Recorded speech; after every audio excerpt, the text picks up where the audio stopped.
Olá! Seguindo a história romana, nós vamos para a República Romana, que nasceu no ano de 509 a.C. e vai se encerrar no ano 27 a.C. Vamos lá?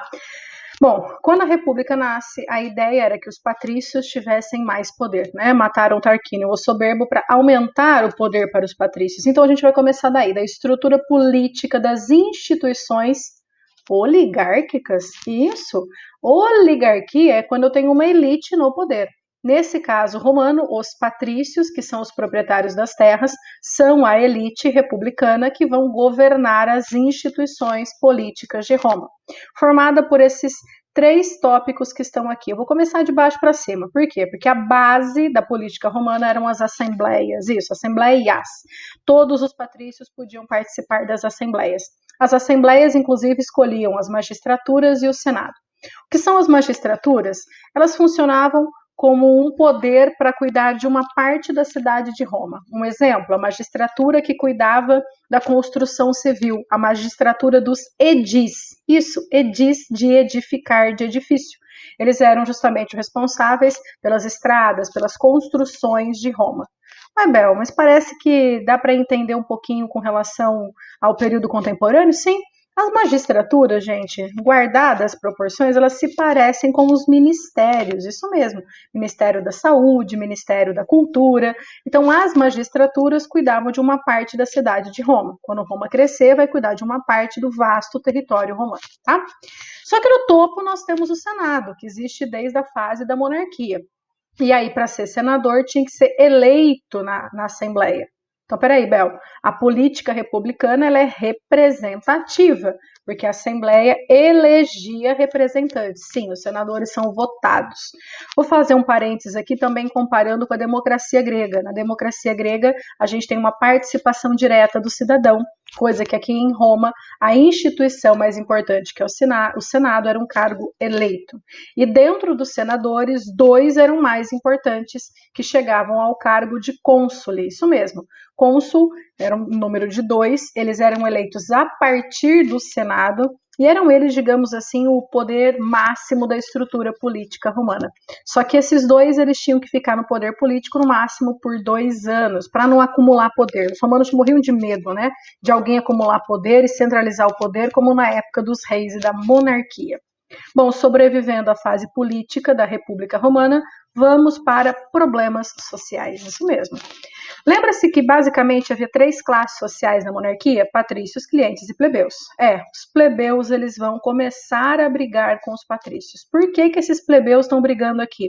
Porque eles perceberam que são a base do trabalho e que sem o trabalho desses plebeus, Roma não é nada. E aí eles fazem o quê? Cruzam os braços e fazem greve.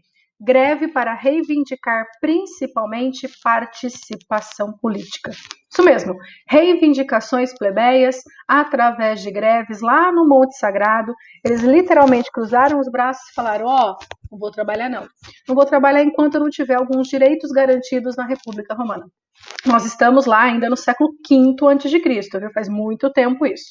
E aí os patrícios ficam coagidos, né, pelo poder desses plebeus e eles fazem o quê? Aceitam, cedem e liberam alguns direitos para os plebeus. A gente chama isso de conquistas plebeias, né? Vocês vão perceber que não são muito grandiosas, mas é melhor do que nada. A começar pela Lei das 12 Tábuas. Leis das 12 Tábuas são um conjunto de leis escritas dentro de Roma. Mas só escrever as leis? Sim. É que sem escrever, facilitava muito os oradores, aqueles que dominam a palavra, o conhecimento. Portanto, a maioria patrícios.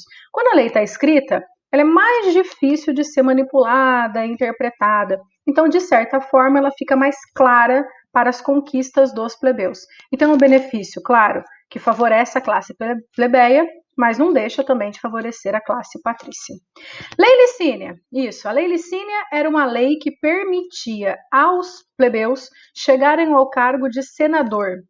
Mas eles foram empurrando uma eleição, não elegeu ninguém, nem a outra eleição, foram algumas eleições e a Lei Licínia não se concretiza, ela não vira, digamos, uma verdade histórica. Não foram eleitos plebeus senadores pela Lei Licínia, que vai ser substituída pelo tribuno da plebe, por isso eu coloquei aqui na frente, tá? Na prática, o que vai funcionar é o tribuno da plebe, que era um plebeu nas assembleias, com poder de vetar uma lei romana. Então, esse é o cargo que, de fato, os plebeus vão ocupar. Um plebeu na Assembleia com poder de veto sobre as leis romanas, tá? Não era exatamente isso que os plebeus tinham planejado, não, viu, gente? Eles queriam muito mais poder político, mas vão ter que se contentar com pouco que os patrícios ofereceram. Então, são conquistas, que eu poderia até chamar de conquistazinhas, mas é melhor do que nada para os plebeus. E aqui, uma grande mudança na estrutura social, porque na monarquia, a gente está na república, hein, mas na monarquia, aquelas classes sociais elas eram estamentais. Havia pouquíssima mobilidade social. Mas a lei Canuleia vai mudar isso na república. A lei Canuleia permite casamento. Ah, trocadilho, Cacá? Ah, não sei se ficou bom, mas enfim. A lei Canuleia ela permite casamentos entre as classes sociais. Patrícios com plebeus, plebeus com clientes, clientes com patrícios. Ah, Bel, mas isso é bom para os plebeus? Sim, porque muitos plebeus homens vão se casar com patrícias, mulheres, e vão gerar filhos com participação política. O filho de um plebeu com plebeu jamais chegaria a todos os cargos políticos, mas esse lance de mulher patrícia com homem plebeu geraria, sim, uma herança genética com ascensão política. Oh, Bel, mas isso era bom para os plebeus? Sim, né? Porque eles querem participação política para os filhos. Mas a Patrícia, por que ela ia se casar com o plebeu? Então, nesta época, gente, já tem aquela história da virgindade como uma garantia de que o primeiro filho daquele casal fosse daquele pai. Isso mesmo, a virgindade ela nasce como uma garantia da herança genética daquele pai. E aí o que acontecia? Algumas mulheres que eram desposadas sem estarem casadas tinham dificuldade de se casar em Roma. Por quê? Porque elas tinham, né, uma vida sexual anterior ao casamento que não garantia que os filhos daquele homem fossem daquela mulher. Moral da história, os homens patrícios preferiam as mulheres virgens. Então, uma mulher patrícia, para conquistar um casamento, vai ter que sujeitar, em alguns casos, com um plebeu.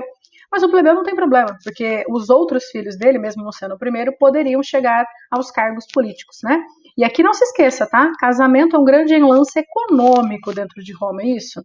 As mulheres, elas entregavam dotes aos maridos, então muito dinheiro, muita propriedade, muitas questões políticas e econômicas estão por trás desse contexto do casamento. Por isso que chegou a ter uma lei, uma conquista plebeia para falar desse aspecto, tá? A gente vai encerrar por aqui essa primeira parte da República Romana e eu vou gravar um outro vídeo para a gente falar de expansão romana.